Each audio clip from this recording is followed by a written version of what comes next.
back, motherfucker! Back, motherfucking miles! I got sick of being haunted by being nobody. Do you want to sit down and go back to that guy you once were? I have broken feet at the start line.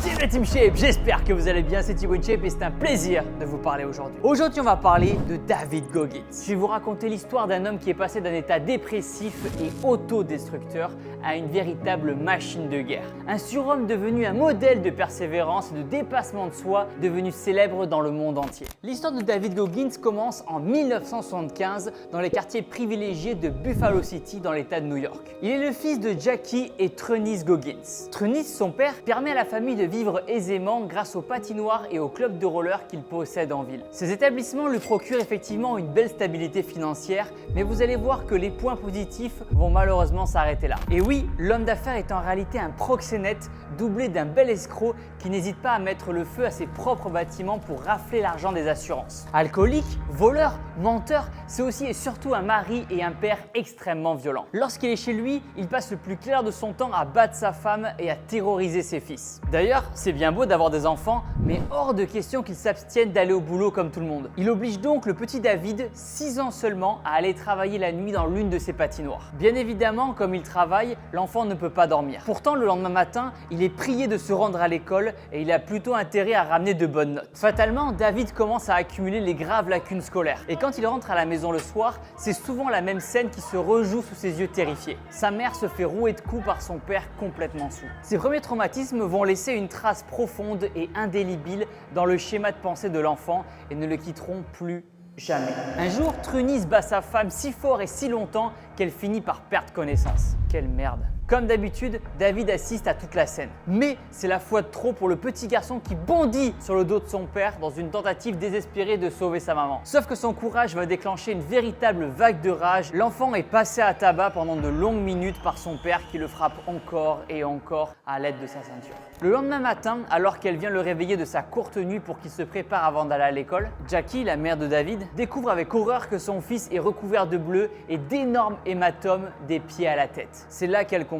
Son mari finira par les tuer, elle et leurs 2 enfants, si elle ne part pas de là maintenant. Ce jour-là, elle prend donc la décision la plus courageuse de toute sa vie. Elle fuit son foyer avec David et son frère, emportant avec elle tout ce qu'elle a pu jeter dans une simple valise. La jeune mère de famille et ses 2 garçons posent bagages chez ses parents qui vivent dans une petite ville de l'Indiana, Brazil, située à environ 8 heures de route de Buffalo. On peut dire qu'elle a tenu à mettre de la distance entre son mari violent et elle. Mais les problèmes ne s'arrêtent pas là. Début des années 1980, et à cette date-là, la culture des petites villes du Midwest est encore très conservatrice. Concrètement, cela se traduit alors par de très fortes valeurs telles que le patriotisme et la religion, mais aussi des tensions raciales persistantes. Lorsque Jackie, David et son frère s'installent à Brazil, les Afro-Américains représentent moins de 1% de la population totale. Pire encore, dans les années 1920, c'est justement dans l'Indiana que le tristement célèbre Ku Klux Klan avait établi ses quartiers généraux. À cette époque, dans la capitale de l'État, ce groupe extrémiste très actif contrôlait même une partie des institutions politiques,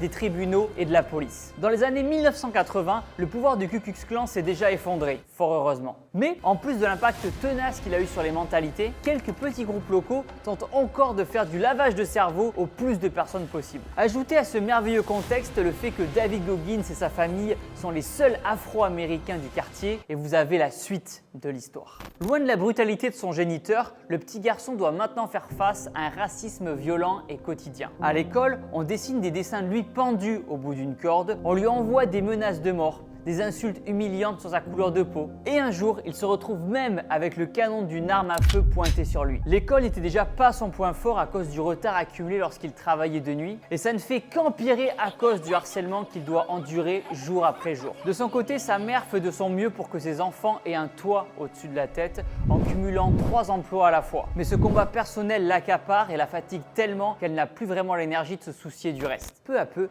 David s'isole, et en grandissant, il finit inévitablement par fuir et abandonner les cours. Mais rassurez-vous, il va tout de même finir par connaître une période d'accalmie pendant cet enfer et même entrevoir un véritable bonheur. Bon, par contre, ça ne va pas durer très longtemps parce que la vie a décidé depuis le départ de lui en faire baver. C'est en 1986 que sa mère fait entrer un nouvel homme dans sa vie, Wilmot Irving. Et c'est une véritable bénédiction pour toute la petite famille, mais surtout pour David et son frère qui vont enfin savoir à quoi ressemble une véritable figure paternelle. Wilmot est à l'écoute des garçons, attentionné, doux et réconfortant. Pour faire simple, il est l'exact opposé de Trunis. L'homme devient un repère dans la tempête pour David. Il lui permet de trouver sa place et grâce à lui, l'adolescent commence même à surmonter ses troubles psychologiques. Il a enfin l'impression de trouver un équilibre. Mais je vous avais dit que le bonheur serait de courte durée. Le 26 décembre 1989, alors que la famille a prévu de déménager pour s'installer dans la capitale Indianapolis, Wilmot est abattu devant chez eux. C'est David qui découvre son corps sans vie. Alors qu'il sortait enfin la tête de l'eau, le voilà qui replonge brusquement dans l'obscurité la plus totale.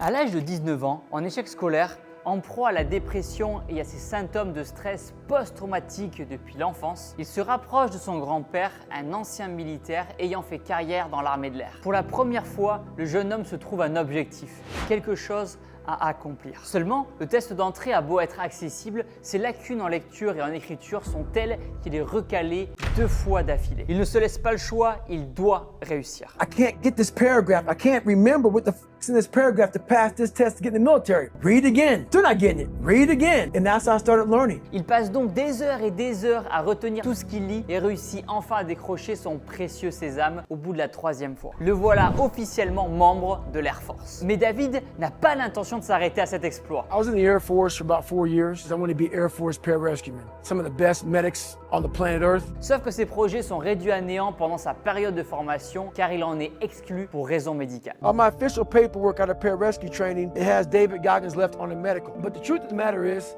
I left because I quit. They have this thing called water confidence. Basically, they make you very uncomfortable underwater. So I realized I hated being underwater. I hated holding my breath. For 6 weeks, I hung in the program. I didn't sleep for fear of going back to the pool, for fear of drowning in my head. Pourtant, l'armée lui propose une seconde chance. Mais le jeune homme est submergé par ses anciennes peurs de l'échec. I had to find a different job in the Air Force. In 4 years being in the Air Force, I gained 125 pounds. Et retourne à la vie civile. David se déniche un travail alimentaire pour subvenir à ses besoins. Il est exterminateur d'insectes. Dans tous les cas, on peut dire que c'est clairement loin de son rêve de départ. Non seulement il déteste ce job, mais en plus il est nettement sous-payé et n'a pas d'autre solution que de retourner vivre chez sa mère Jackie. Plus seul que jamais, dégoûté de sa propre vie et profondément malheureux, il noie son chagrin et ses regrets dans des milkshakes au chocolat et des boîtes de donuts qu'il avale par dizaines devant la télévision. Son poids, reflet de son mal-être extrême et de sa mauvaise hygiène de vie, grimpe à ce moment-là jusqu'à atteindre les 140 kilos. Mais l'ironie du sort, c'est que c'est justement pendant l'une de ces soirées tristes à mourir que le vrai déclic va se produire. Il tombe sur un documentaire de la Navy SEAL. This commanding officer gives a speech. He says, "We live in a society where mediocrity is often rewarded. These 22 men to test mediocrity and look at myself and call myself out. I'm afraid of this, I'm afraid of that. Being real about who I am, about what I'm hiding from. And so to overcome all this, my bright idea was to try to become the one thing I was afraid of, a Navy SEAL." Le programme détaille les épreuves de sélection à coups d'images percutantes qui trouvent tout de suite un écho dans l'esprit de David. Cette élite de l'armée qui a la réputation de s'exercer dans les camps d'entraînement les plus durs de la planète, c'est tout ce que le jeune homme a toujours recherché. Rigueur, maîtrise et dépassement de soi. Au fond de lui, il le sait. C'est à ça que devrait ressembler sa vie au lieu de passer son temps à se morfondre dans sa détresse et ses traumatismes. Il contacte donc au plus vite l'un des recruteurs pour s'inscrire à la prochaine session, sauf que son obésité met un point final à l'entretien. This recruiter laughed at me, that recruiter laughed at me, this recruiter said, "There's no way." And every time I heard a no, I said, "No, it's not meant to be." En effet, pour participer aux sélections et notamment à la fameuse et terrible Hell Week, semaine censée départager les candidats, il y a quelques obligations à respecter et notamment celle de ne pas dépasser un certain poids. Dans le cas de David, la barre est fixée à 86 kg. Il en fait 140. I had to lose 106 pounds in less than 3 months. 3 mois 50 kilos, c'est une bonne routine d'entraînement, un rééquilibrage alimentaire, de la détermination, c'est jouable. Surtout s'il a les compléments alimentaires InShape Nutrition, Protein Whey, créatine, BCA, collagène. Tous mes compléments alimentaires sont disponibles sur mon site InShape Nutrition. Vous avez moins 10% avec le code Nouveau10. Concrètement, ça correspond à une perte moyenne de 4 kilos par semaine. Ce qui, en plus d'être presque irréalisable en pratique, se révèle aussi mauvais pour l'organisme. Fonte musculaire, ralentissement du métabolisme, carence de toutes sortes, troubles hormonaux, j'en passe et des meilleurs. Donc par pitié, ne prenez pas ce qui va suivre comme exemple. David, lui, il s'en fout pas mal de foutre sa santé en l'air. Tout ce qui lui importe, c'est de perdre ses foutus 50 kilos, quel qu'en soit le prix. De retour chez lui, il quitte son travail, enfile une paire de baskets et se met à courir un peu plus d'1 kilomètre. Mais il a beau être motivé, son corps n'était pas prêt. Il est littéralement en PLS après ce footing qui s'est avéré être une véritable épreuve à cause de son surpoids et de son manque d'entraînement. Il rentre chez lui en pleurs, déçu et en colère. Mais ce n'est pas pour autant qu'il va baisser les bras, car avec lui, plus c'est difficile et plus ça réveille sa force mentale. You see, it's about 3 o'clock in the morning, and there's not a car or a person in sight. Everybody's in their bed. I'm loving that. Where everybody's getting weaker, I'm getting stronger. C'est trop pour lui? Très bien. Alors il va faire encore plus dur. À partir de là, il s'impose une routine d'entraînement infernale qui débute tous les jours à 4 heures du matin. La course est mise de côté pour l'instant, mais il enchaîne vélo, piscine, séance de musculation intensive et pas qu'une seule fois par jour. Non, c'est toute la journée. En parallèle, il suit un régime extrêmement restrictif construit autour d'un seul petit repas par jour, à la limite du soutenable pour son organisme. Juste avant la date limite d'admission à la Navy, la balance affiche 50 kilos en moins. Sa santé en a certes pris un coup, mais David est heureux. Il a réussi l'exploit d'être prêt en temps et en heure, juste à la force de son mental. Il est prêt à entamer sa première semaine de formation que l'on nomme joyeusement la Hell Week, semaine de l'enfer.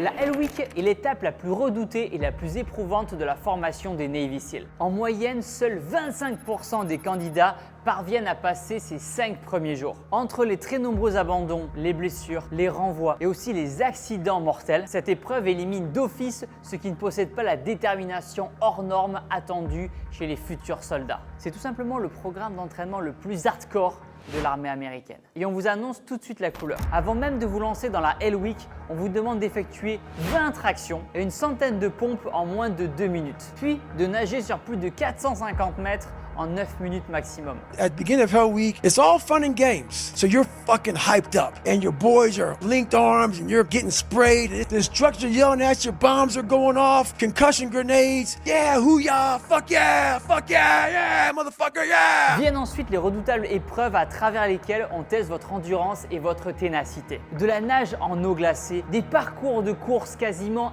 insurmontables, des ports de charge en terrain accidenté, le tout de jour comme de nuit, sans pause, en comptabilisant que 2 à 3 heures de sommeil. Mais sur la semaine entière, le tout dans le froid, la douleur et sous une pression psychologique et un stress insoutenable. That water, that Pacific Ocean is cold as shit. And that first wave hits you. Your mind goes straight from hour 2 all the way to hour 1:30. You can't process 5 days of this shit. You're now in a fuck you, like I gotta get out of here. You're in fight or flight. You forgot every reason why you wanted to be there. You don't care about SEALs. You don't care about fighting for your country. You don't care about that gaudy gold trident. All you want to do is go back home. Maintenant, la question est de savoir si David Goggins a réussi à intégrer ses 25% de surhomme. Eh bien, pas du tout. Il s'accroche tant bien que mal, mais malheureusement, à l'issue de ces 5 jours, c'est son corps qui lâche à cause d'une pneumonie et de fractures de stress dans les 2 jambes. There have been 10 bunch training-related deaths since 1953. The most recent was Kyle Mullen, who died of bacterial pneumonia on September 2022. David est donc disqualifié,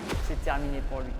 Enfin ça, c'est ce que croient les instructeurs, parce qu'il va participer à une seconde Hell Week dans laquelle il est encore une fois écarté à la suite de nouvelles fractures. Ce n'est qu'au bout de la 3e tentative, alors qu'il dépasse ses limites physiques à un point inimaginable, My knee is now blown up again. I knew I wasn't gonna get a chance to go back through Hell Week again. I made a decision to myself, there's no more quit. So that's when I went and got duct tape. For the first 45 minutes, the duct tape hurt like hell. But after 45 minutes, my legs would go numb. Once stuff goes numb, you can't feel it. So that's how I went through the rest of 22 more weeks of Navy SEAL training. malgré la douleur de ses blessures, qu'il parvient enfin à décrocher son précieux sésame. Le 10 août 2001, il est enfin diplômé. Mais cette victoire, c'est encore plus que cela, car David Goggins vient de laisser sa marque dans l'histoire. I'm the only person in Navy SEAL history to be in 3 Hell Weeks in 1 year. Quelques années plus tard, une équipe de Navy SEAL est déployée en Afghanistan lors de la guerre d'Al-Qaïda. Ces hommes, David les connaît très bien. Ils font partie des frères d'armes avec qui il a passé sa dernière semaine de l'enfer. D'ailleurs, l'un d'entre eux est aussi son meilleur ami. Mais au mois de juin 2005, leur hélicoptère est abattu en plein ciel par une frappe aérienne. Lorsqu'il apprend la nouvelle, David est complètement effondré. Il n'arrive pas à réaliser ce qui s'est passé et en même temps se sent terriblement impuissant. Il commence alors à se tourner vers les associations qui aident les familles des soldats tombés, notamment en payant les frais de scolarité des enfants. Il vient de se trouver un nouveau combat, celui de lever le plus de fonds possible en l'honneur des anciens camarades. Cela pourrait sembler assez anecdotique, mais c'est justement cet événement tragique qui va faire de notre homme une véritable légende. Il voulait accomplir quelque chose de spécial pour donner de la visibilité à ces associations. Quelque chose dont tout le monde entendrait parler et qui soit assez marquant pour attirer tous les regards. Alors, il se met devant son ordinateur et tape un peu au hasard dans la barre de recherche afin de trouver l'épreuve sportive la plus dure au monde. C'est là qu'apparaît l'ultramarathon de Badwater. Pour vous donner un petit peu de contexte, c'est une course qui a été créée à l'origine avec l'idée de relier le point le plus bas au point le plus haut des États-Unis. Elle se déroule en grande partie dans la célèbre vallée de la mort et débute dans le bassin de Badwater à 85 mètres sous le niveau de la mer pour finir à 217 km plus loin et une altitude de plus de 2500 mètres. À cause de la chaleur et de ses vents brûlants, cette course extrême est qualifiée comme étant la plus difficile au monde. Aux yeux de David, pour qui on le rappelle, la course à pied n'a jamais été un plaisir, cela sonne pourtant parfaitement bien. Il ne cherche pas quelque chose de facile ou de confortable. Ce qu'il souhaite par-dessus tout, c'est aller bien au-delà de ses limites physiques et mentales pour donner le maximum à la cause qu'il défend dorénavant. Mais il a beau se dire prêt mentalement, l'organisateur de la course ne l'entend pas de cette oreille. On ne peut pas espérer s'y inscrire sous prétexte qu'on ait fait un petit peu de footing dans son quartier une fois par mois. I end up calling Chris Kosman up. Chris Kosman is the race director of Badwater. He's like, have you ever run 100 miles before? I'm like, no. He goes, well, to get my race, you have to do a 100-mile race. And you got to do 100 miles in 24 hours or less. Et croyez-moi, même pour quelqu'un qui a l'habitude de courir des marathons, c'est un sacré défi. Pourtant, David Goggins ne se laisse pas impressionner. There was only 2 more races I could do before the deadline dropped. He goes, you live in San Diego, right? I'm like, yeah. I call him up on a Wednesday morning. He goes, well, there's a race on Saturday. It's called the San Diego One Day. Une course de 170 km. Il ne faut pas oublier que notre ami est loin d'être préparé à la course d'endurance. Mais en plus de cela, la veille, il a participé à un entraînement de musculation ultra intensif avec les SEAL. Il y va malgré tout, la volonté chevillée au corps et à la force de son mental pour seul carburant. Après tout, ça lui a permis d'intégrer l'unité d'élite de l'armée américaine, ce n'est quand même pas rien. Tout se déroule à peu près bien dans les premiers kilomètres du marathon. Mais arrivé à peu près à la moitié de la course, I sit down at mile 70 and buddy, everything falls the fuck apart. il commence à sentir les premiers signaux de détresse se manifester. Il a soudain une envie pressante, mais il ne parvient même plus à se lever pour aller aux toilettes. Once my body stopped, my mind just went off. And the bathroom was like 20 feet away from me, if that, and I couldn't. Tout à coup, quelque chose de liquide et de chaud s'étend au niveau de son entrejambe. Lorsqu'il baisse les yeux, c'est l'effroi. Peeing blood down my leg. I have some crap coming out of me, and I got 30 fucking miles to go. And I'm in the worst shape of my entire life. C'est clairement un signal d'alerte qu'il ne faut pas ignorer. D'ailleurs, n'importe qui aurait fait une croix sur cette course maudite et aurait filé aux urgences. Mais c'est là où on comprend que David Goggins n'est pas un homme comme les autres. Alors qu'il est paralysé, transi par la douleur, la peur et que ses constantes s'affolent sûrement dans tous les sens, il se remémore chaque drame qui a jalonné son parcours jusqu'ici. Hang on, man. You've been through this, you've been through that, you overcame this, overcame that. Et il se dit une chose, s'il a survécu à tout cela, il peut aussi survivre à ce marathon. C'est aussi là qu'il réalise quelque chose de très important et qu'il n'aura de cesse de répéter lors de ses futures conférences. Quand ton corps te dit que c'est terminé, que tu as atteint tes limites, quand tu crois que tu ne peux même plus aller plus loin, tu n'as alors utilisé que 40% de tes véritables ressources. C'est sa fameuse règle des 40%. And at that time, at mile 81, something clicked that I'll never probably be able to do again. When my mind, body, spirit, soul, everything just connected. And my mind knew I wasn't fucking around anymore. It knew I wasn't going to quit. It knew that guy was dead and buried and gone. Aussi incroyable que ça puisse paraître ce jour-là, il se relève, reprend sa course et passe la ligne d'arrivée au bout de 18 heures et 56 minutes de pur enfer. En revanche, vous vous doutez bien qu'une ambulance l'attend de pied ferme de l'autre côté. Le militaire est envoyé illico presto à l'hôpital le plus proche où on lui diagnostique une grave insuffisance rénale. Conclusion, de longues semaines de repos et de récupération en perspective. Enfin, Ça, c'est ce que les médecins auraient bien voulu, parce que 10 jours plus tard, revoilà David Goggins au marathon de Las Vegas. Et ce n'est pas parce qu'il a pris goût aux courses d'endurance, il déteste toujours ça. Selon ses propres termes, la seule façon d'acquérir de la force mentale est de vous forcer à faire des choses que vous n'appréciez pas. Et je suis entièrement d'accord avec lui. Attention, c'est sa vision des choses. Mais selon lui, en continuant à faire des choses qui nous rendent heureux et qui nous satisfont, on se contente de stagner au lieu de devenir plus fort. En fait, David est obsédé par le fait de repousser ses limites et de continuellement s'améliorer. Fasciné par la puissance du mental, il cherche toujours une façon de l'exploiter un peu plus en se soumettant à des conditions physiques insupportables. En 2006, il est enfin invité à participer à la course de Badwater où il obtient la 5e place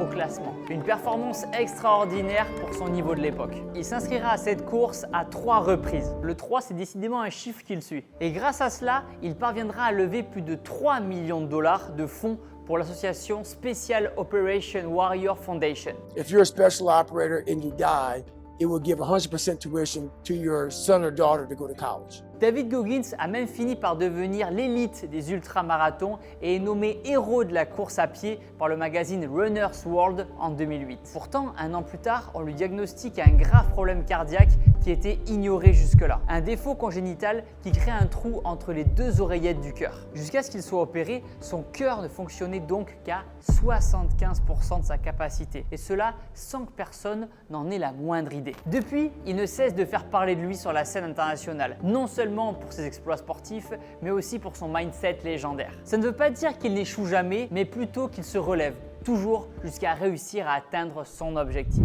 En 2012 par exemple, il cherche à établir un nouveau record du monde en battant le précédent record de 4020 tractions en 24 heures. Pour ce faire, il faut effectuer au moins 6 tractions toutes les minutes. Bon courage! Sous les yeux des caméras, David parvient à enchaîner 3000 tractions mais se voit contraint d'abandonner à cause d'une barre défectueuse. Il retente l'expérience une seconde fois et c'est un nouvel échec. Ses mains brûlées au 3e degré à cause du frottement répété sur la barre se déchire littéralement à mesure de l'épreuve. Ce jour-là, il comprend que le mental ne suffit pas toujours sans une bonne préparation. Heureusement, comme souvent chez lui, la 3e fois sera la bonne. Il revient mieux préparé, mieux entraîné et réussit à passer le cap des 4030 tractions en 17 heures seulement.